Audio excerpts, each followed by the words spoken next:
Seigneur, je crie encore à toi ce matin, toi qui nous réveilles et toi qui nous donnes le souffle de vie. Laisse que l'honneur et la gloire te reviennent. En cette matinée, nous venons à tes pieds pour recommander cette journée. Nous prions que tu agisses et que tu nous fasses du bien dans cette journée. Marche avec nous. Parle-nous ce matin. Que ta parole soit une instruction claire pour notre marche. Au nom de Jésus-Christ. Amen. Shalom, shalom, shalom. Partout où vous nous suivez, c'est votre serviteur de tous les jours, Benjamin Pungi Moke.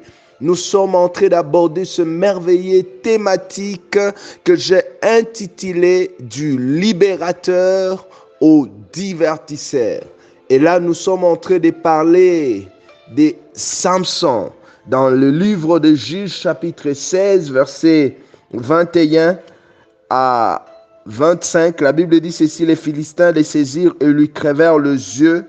Ils les firent descendre à Gaza et ils les lièrent avec des chaînes d'airain.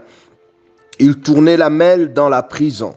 Verset 23. Or, le prince des Philistins s'assemblèrent pour offrir un grand sacrifice à Dagon, leur Dieu, et pour se réjouir. Il disait: notre Dieu a livré entre nos mains Samson, notre ennemi. Et quand le peuple le vit, ils célébrèrent leur Dieu en disant: notre Dieu a livré entre nos mains notre ennemi, celui qui ravageait notre pays et qui multipliait nos morts. Le verset 25 est triste. Dans la joie de leur cœur, ils dirent qu'on appelle Samson et qu'il nous divertisse. Ce que je n'arrive pas à comprendre, la Bible dit: ils firent sortir Samson de la prison et il joua devant eux. Waouh! Comment se fait-il qu'un héros peut devenir un divertisseur? Celui qui ravageait les champs, celui qui multipliait les morts. Comment on peut lui dire: viens et divertis-nous? Et il sort et il commence à jouer devant eux. Frères et sœurs, sommes-nous des héros ou sommes-nous des divertisseurs? Lorsque vous lisez au verset 21, la Bible dit: les Philistins les saisirent et lui crevèrent les yeux. Remarque, lorsque nous perdons la chose que Dieu a mise sur nos vies, la première des choses, nous devenons une proie à nos ennemis. Il saisit Samson, cet homme qui ne pouvait pas saisir. Et regardez la deuxième des choses qui se passe. La Bible dit: ils crevèrent ses yeux. La vision disparaît. Chaque fois que tu vas perdre ce que Dieu a mis sur ta vie, tu vas finir par perdre ta vision. Et la Bible dit: ils firent descendre à Gaza et les lièrent avec les chaînes d'airain et ils tournaient la mer dans la prison. La troisième des choses, on devient esclave. Je prie donc que tu ne puisses pas perdre ce que Dieu a placé en toi. Parce que le jour que tu perdras cette chose, mon frère, ma sœur, non seulement tu vas perdre ta vision, non seulement tu deviendras une proie de tes ennemis, mais tu deviendras un prisonnier, un esclave.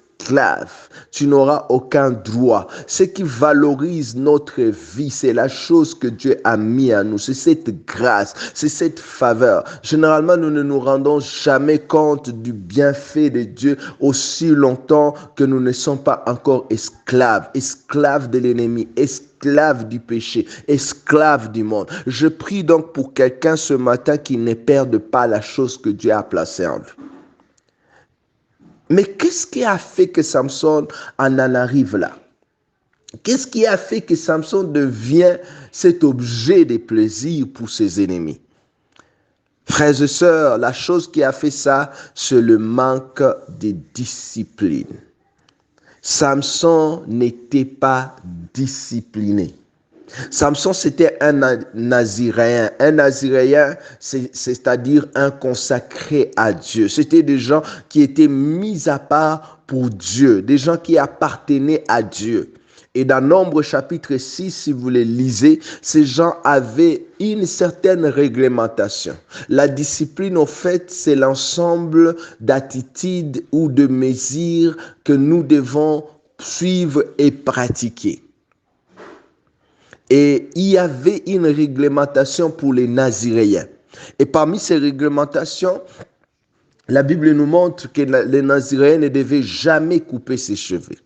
De deux, la Bible nous montre que les Naziréens ne devaient jamais s'approcher du cadavre.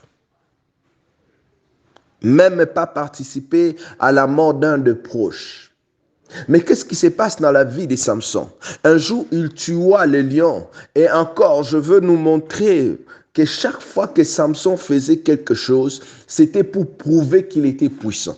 Ce n'était pas pour donner gloire à Dieu. Que des Samson dans notre génération, au lieu de faire la volonté de Dieu, au lieu d'utiliser ce que Dieu a placé en eux pour manifester la gloire de Dieu, ils le font pour leur propre gloire. Frères et sœurs, Dieu t'a donné des talents, Dieu t'a donné des capacités, Dieu t'a donné de l'argent. Comment tu utilises ces choses-là? Est-ce que c'est pour prouver ou c'est pour donner gloire à Dieu? Vous allez voir que Samson a joué avec l'onction. Samson a joué avec la grâce du Seigneur. Et aujourd'hui, il y a beaucoup d'hommes et de femmes qui jouent avec la grâce et l'onction du Seigneur.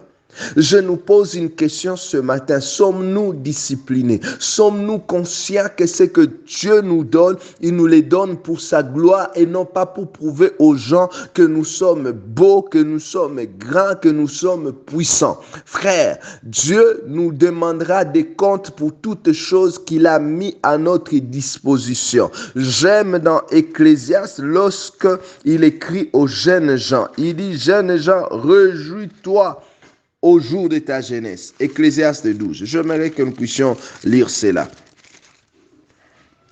Il dit, jeune homme, réjouis-toi dans ta jeunesse. Livre ton cœur à la joie pendant le jour de ta jeunesse. Marche dans les voies de ton cœur et selon le regard de tes yeux. Mais sache que pour tout cela, Dieu t'appellera en jugement. J'aimerais dire à quelqu'un ce matin que nous aurons des comptes à rendre à Dieu sur l'investissement qu'il aura fait à nous.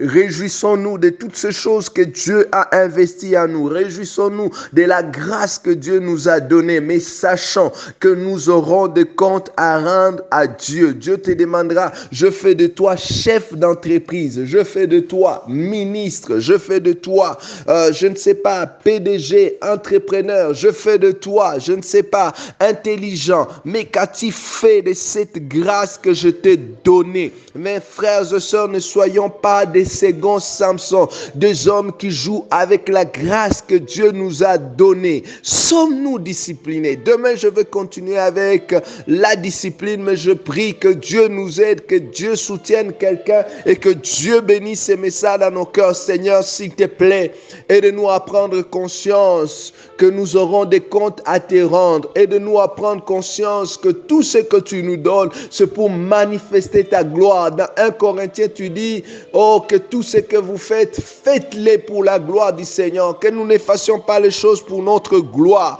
ni pas pour prouver aux gens, mais que nous les fassions pour la gloire du Seigneur. Bénis ces messages dans nos cœurs et bénis quiconque l'a suivi, que cela apporte un plus dans nos vies et dans notre marche chrétienne, au nom de Jésus-Christ.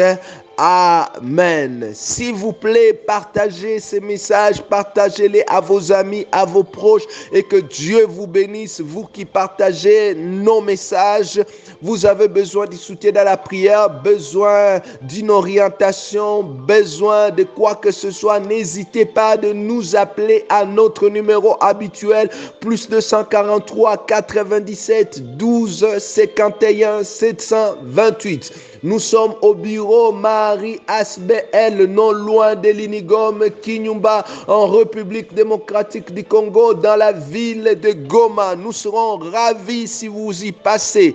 Frères et sœurs, nous vous invitons à cette merveilleuse campagne « Allons tous à l'école » par laquelle nous voulons ramener les enfants de Mini dans de bonnes conditions alors que vous êtes en train de préparer la rentrée scolaire de vos enfants. pendant ces temps de vacances, nous vous prions de penser à ceux qui n'ont même pas la possibilité de regagner l'école. Juste un don des cahiers, des stylos, des gommes, des lattes, d'uniformes. Au nom de Jésus, que Dieu vous bénisse. Seigneur, merci encore pour ce matin. Merci, toi qui nous réveilles. Merci pour le souffle de vie. Que l'honneur et la gloire te reviennent. Merci pour cette nouvelle semaine. Nous venons abandonner cette semaine entre tes mains. Marche, agis avec nous et fais-nous du bien dans cette semaine. Ce matin, nous te prions de nous parler, de parler à nos cœurs, de parler à nos vies et que cette parole apporte un plus au nom de Jésus-Christ. Amen. Shalom, shalom, shalom. Partout où vous nous suivez, c'est votre serviteur de tous les jours, Benjamin Pungui Moké.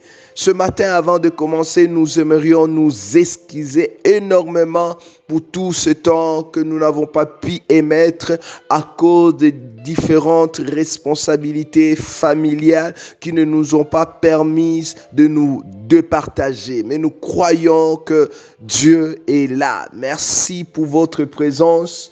Comme vous le savez, nous sommes dans le livre de Juges, chapitre 16, verset 21, puis verset 23 à 24. Juges, chapitre 16, verset 21, puis verset 23 à 24. La parole de Dieu dit ceci. Les Philistins les saisirent, lui crevèrent les yeux et ils les firent descendre à Gaza et les lièrent avec des chaînes d'airain. Ils tournaient la mêle dans la prison. Or, le prince des Philistins s'assemblèrent pour offrir un grand sacrifice à Dagon, leur Dieu, et pour se réjouir. Ils disaient, notre Dieu a livré entre nos mains Samson, notre ennemi. Et quand le peuple le vit, ils célébraient leur Dieu en disant, notre Dieu a livré entre nos mains notre ennemi, celui qui ravageait notre pays et qui multipliait nos morts.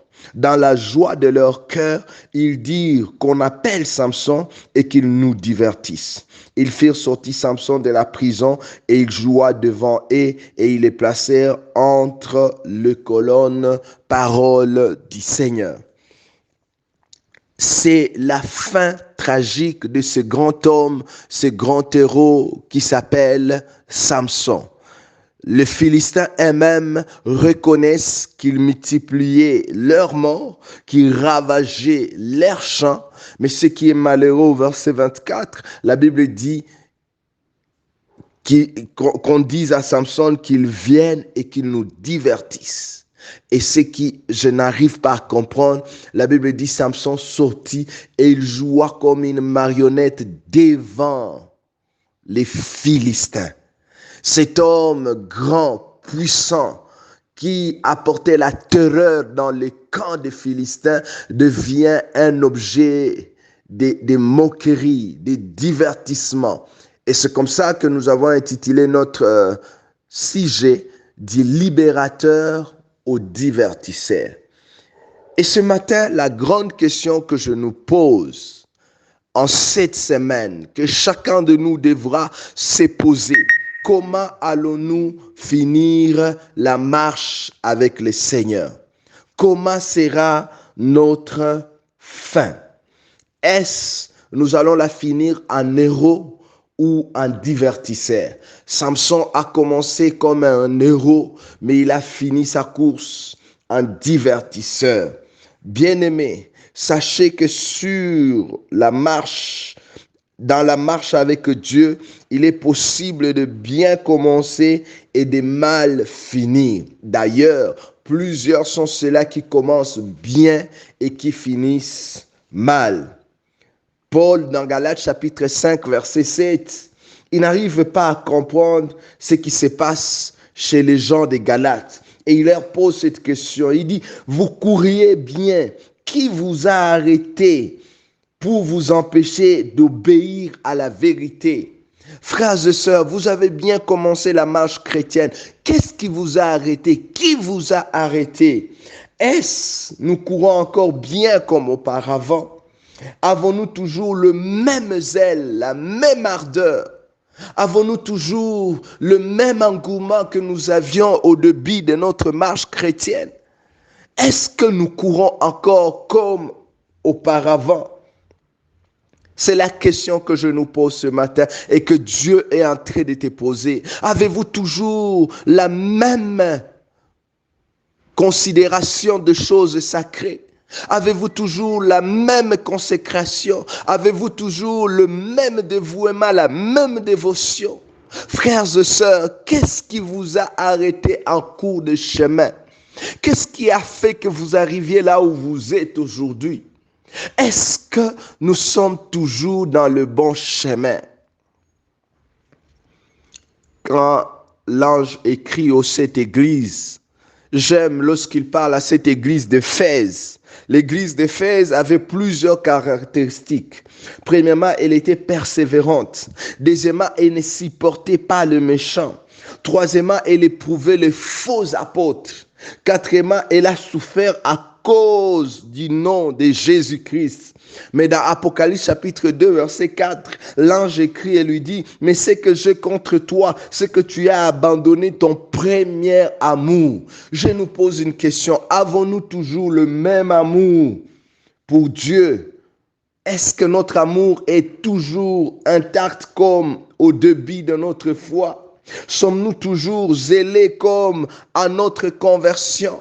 N'est-ce pas que Dieu, il a du mal et de l'amertume dans son cœur car il nous regarde. Nous n'avons plus le même niveau de prière comme auparavant. Nous n'avons plus la même dévotion de la parole de Dieu comme auparavant. Qu'est-ce qui nous a arrêtés? N'est-ce pas que nous courions bien? Qu'est-ce qui nous a arrêtés en cours de chemin?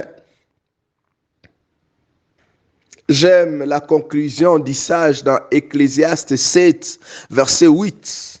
Le sage dit ceci, « Mieux vaut la fin d'une chose que son commencement. » C'est bien de commencer et de commencer avec une bonne énergie, mais est-ce que tu vas finir bien ta course?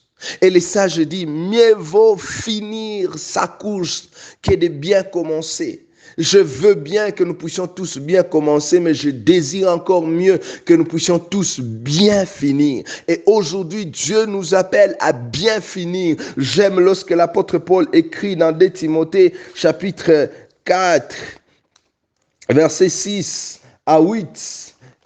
Il écrit à son fils Timothée et il est en train de parler de lui. Il lui dit, maintenant, je sers déjà des libations et le moment de mon départ approche. Et il est convaincu d'une chose au verset 7, j'ai combattu les bons combats, j'ai achevé la course, j'ai gardé la foi et désormais la couronne de justice m'est réservée. Le Seigneur, le juste et juste me le donnera dans ce jour-là. Il est sûr et certain qu'il a combattu le bon combat. Je prie que Dieu nous donne des Pauls dans notre génération, des hommes et des femmes qui combattent les bons combats jusqu'à la fin. Que Dieu nous aide à la fin, que nous puissions dire ces mêmes paroles comme Paul et dire à Dieu, je combattis les bons combats, j'ai achevé la course et j'ai gardé la foi. Comment sera notre fin? Ce matin, j'aimerais que nous puissions faire une prière préventive. Lorsque l'ange écrit à Apocalypse 2, 4, j'aime au verset 5 ce qu'il lui dit. Il lui dit ceci.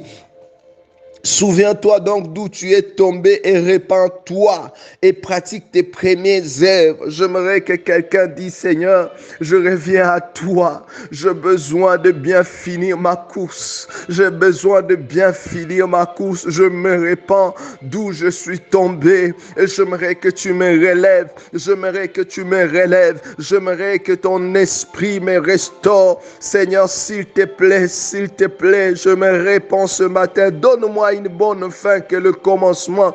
Je n'aimerais pas mal finir ma course. J'aimerais garder la constance, la même ferveur, la même consécration. Bénis ces messages dans nos cœurs au nom de Jésus-Christ.